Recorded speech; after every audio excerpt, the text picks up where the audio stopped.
On Monday morning, a quiet announcement from Brussels sent a shockwave through the global markets that no one saw coming. Bernd Lange, the chairman of the EU's International Trade Committee, proposed something radical: the total freezing of the Turnberry Agreement. This wasn't just another diplomatic spat, this was the official suspension of the largest trade deal in human history. Imagine a contract worth hundreds of billions of dollars, negotiated over years, collapsing in less than 72 hours. Why? Because the world's most powerful economy can no longer guarantee that its signature on a document will be valid by the time the sun sets. We are witnessing a credibility meltdown. From the boardrooms of Frankfurt to the assembly lines in Ohio, the question is the same. Can you trade with a partner that is at war with its own Supreme Court? Today, we are going deep into the numbers. We aren't just talking about politics.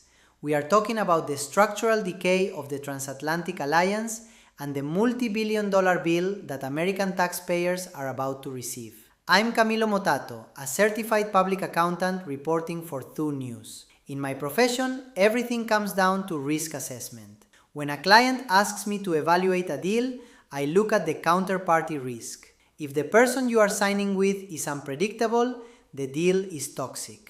Right now, the United States is being treated as a toxic counterparty by its oldest allies. Let's look at the balance sheet of this disaster. To understand why the EU walked away, we have to look at what happened last Friday at the US Supreme Court. In a 6-3 ruling, the court essentially stripped the presidency of its magic wand for tariffs. For years, the White House used the International Emergency Economic Powers Act to bypass Congress. Chief Justice John Roberts was blunt. The president cannot claim an infinite emergency to tax the world. As an accountant, I see this as a contract voidance. The legal foundation of the 2025 tariff regime was built on sand.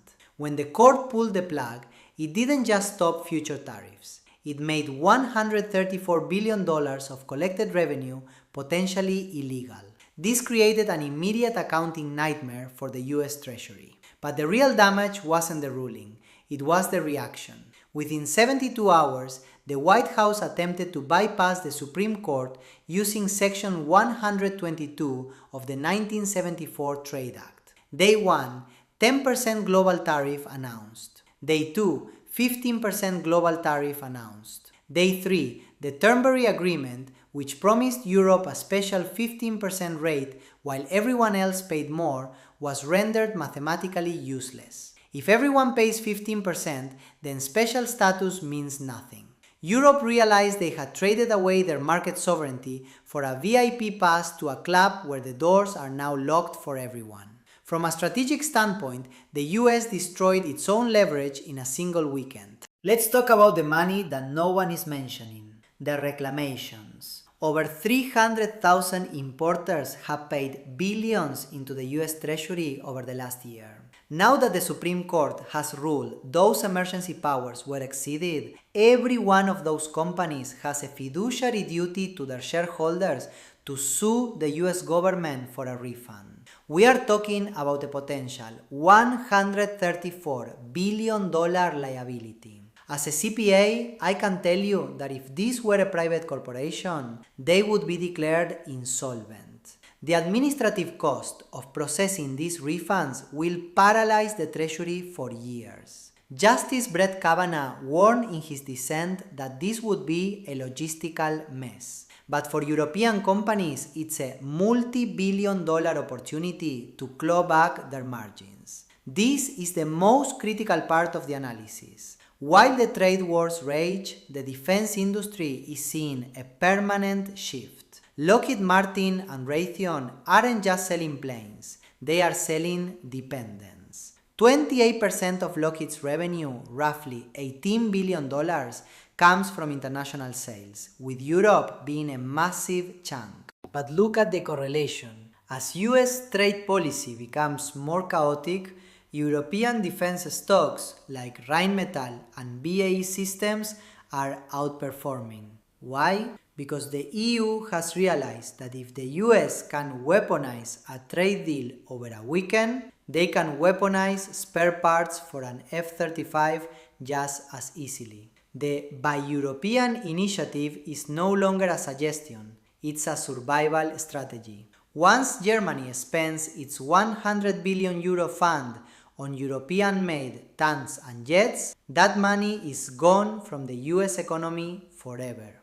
We are talking about the De-Americanization of the European military-industrial complex. French Finance Minister Nicolas Forissier said the EU must not be naive. This is coded language for the US is no longer a reliable guarantor of the global order. Historically, this reminds me of the 1956 Suez Crisis. When the US failed to support its allies then, France decided to build its own nuclear deterrent and leave NATO's integrated command. We are at that exact moment again, but on a much larger scale.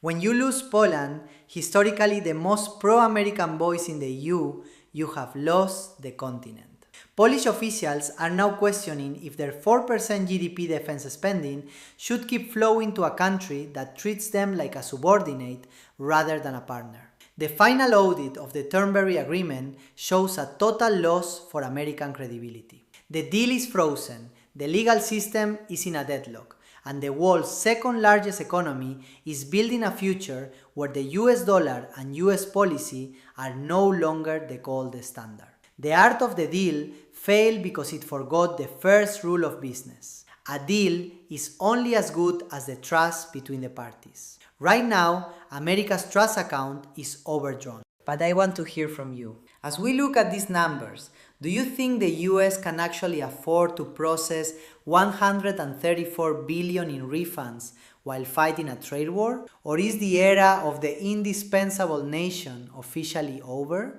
Let me know in the comments. This is a developing story, and your insights help us piece together the bigger picture. I'm Camilo Motato for 2 News. Thank you for staying for this deep dive. Don't forget to subscribe for more technical analysis on the news that matters. Stay informed and stay safe.